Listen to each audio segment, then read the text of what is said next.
The Three Railway Engines was the very first book of the Railway series, and was first published in 1945. It was written by the Reverend Wilbert Awdry, based on his fascination with steam trains, and based on the stories he had told his son while he was recovering from the measles. In fact, the tales were first told and put onto paper in 1942, but its delay in publication was understandably due to the World War. The book's 4 short stories were illustrated 3 times. First by the author, secondly by artist William Middleton, and thirdly by Clarence Reginald Dalby, who went on to bring the island of Sodor to visual life for another 11 books. 39 years later, 3.5 of this book's stories were adapted into 3 of the very first episodes of Thomas the Tank Engine and Friends. How faithful were these adaptations? Let's see if we can spot the differences. In the beginning, there was Edward's Day Out, but this was created as the second episode of Thomas and Friends, though technically it was still the first, as the episodes were originally released 2 per episode. Also, the episode combined the first 2 stories into 1.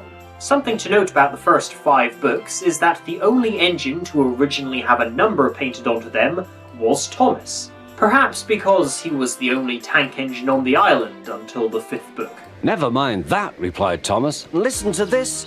Thomas got the number 1 for the simple reason that that was the easiest number to paint. For whatever reason that made Awdry give the other Steamies a number in addition to their names, in the TV series all the characters were numbered from their very first appearances. In addition to Edward, Gordon and Henry, there are 3 other engines in the shed. Years later, when fans asked about the identity of these unnamed engines and why they were never seen again after this book, Awdry explained that they were sent away for being naughty. In the television episode, the other engines used were James and Thomas, which makes little sense as Thomas is much smaller than Edward. They were all bigger than Edward and boasted about it. And James was not supposed to have arrived on Sodor for several more episodes. Also, Edward is positioned at the end of the shed and is crying, whereas in the adaptation, he is in the middle, and there are no tears.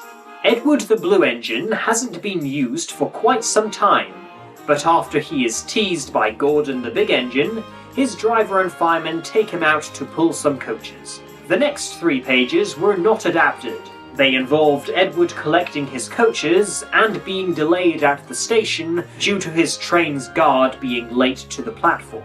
The engine's train consists of 5 orange coaches, but in the episode his 3 coaches are painted dark green and yellow. He returns to the shed tired but happy, and here the book's first story ends, and the second one begins. Dalby's illustration shows Edward to be quite shocked by Gordon's pompous attitude. In Middleton's, he just looks unhappy, but in the episode, the old engine is smiling. Gordon gets his comeuppance as that day he has been given trucks to pull instead of coaches. The location of the hill is quite enclosed by bushes and trees, with a view of the sea in the distance, and at the bottom of the hill there is a small bridge above the line. In the illustrations, the hill is surrounded by open countryside, and there is a small fence running alongside it. Gordon tries to blame getting stuck on the hill, that shall forever after be known as his hill, because he is pulling trucks rather than coaches. If they were coaches now, clean, sensible things that come quietly, that would be different. This line was not included into the episode. At the top of the hill there is a gate which a man is leaning against. Neither the man nor gate appear in the episode. Gordon's lack of appreciation for Edward's efforts upsets the engine, until his driver promises to give him a new coat of paint. Both Edward and the water column he rests at are filthy in the episode, but in the illustration they are bright and clean. I can't do it. I can't do it. I will Do it. Shh. I will. Shh. Do it. Shh. The Sad Story of Henry was actually the very first episode attempted for a television adaptation back in 1953. Even though the first 6 engines were built into models, the show was cancelled after the first episode proved quite unsuccessful, as rather than being recorded so any errors or malfunctions could be edited out, it was broadcast live, as all television was back then. Fast forward 31 years and the Sad Story of Henry is given another chance to be brought to model life. Henry the Green Engine is pulling his train when it starts to rain, and so comes to a halt inside the nearest tunnel. Apart from the very first shot, it does not appear to actually be raining in the episode. Also, the coaches are orange, whereas in the episode they are the dark green and pale yellow express coaches, besides the one James is pulling. Henry refuses to budge from the tunnel. There is a small notice at each entrance to the hole, but they are not seen in the episode. Thus entereth Sir Topham Hatt, nicknamed affectionately by the engines and the narrator, unless you're an American, as the Fat Controller. But in Audrey's original book, the character was named the Fat Director, which some speculate to be the father of the man we know as the Fat Controller. After all, the engines may be able to live forever, but the human characters surely aren't immortal. The other difference to the Fat Hatter's first entrance is that in the episode he arrives at the tunnel via James, but we are not informed whether someone sent for him to deal with the situation, or if he just so happened to be a passenger on the train, and got off when James's crew stopped to see what the problem was. In the book, however, he was a passenger on Henry's train.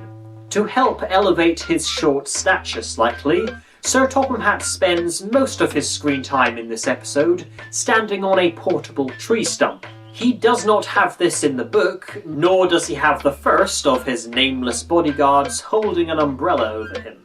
Speaking of the rain, the illustrations for the second half of this story show the weather has brightened up, but in the episode, a few of the passengers are still sheltering themselves from the absent rain with umbrellas. After the passengers' rather silly attempts to pull and push Henry out of the tunnel, Thomas arrives and has a go. The tank engine does not appear in this first Railway Series book, and instead the engine who arrived is unnamed but resembles James. In addition to removing the rails in front of Henry and bricking him up to nose level, men cut a new tunnel. It is not said or shown where the replacement tunnel was dug, and it is not mentioned in the episode. Also, instead of removing all the rails leading up to the wall, buffers were put in front of it. Here the story ends, but the episode used the first page of the fourth story to pad the episode out for another 30 seconds. Edward is seen pulling trucks as he passes by Henry, but in the illustration he has coaches. Everyone pulled except the Fat Controller, because, he said, my doctor has forbidden me to pull, don't you know? The final story starts with the big engine pulling his express in the direction of the tunnel, and looking forward to teasing Henry about being abandoned.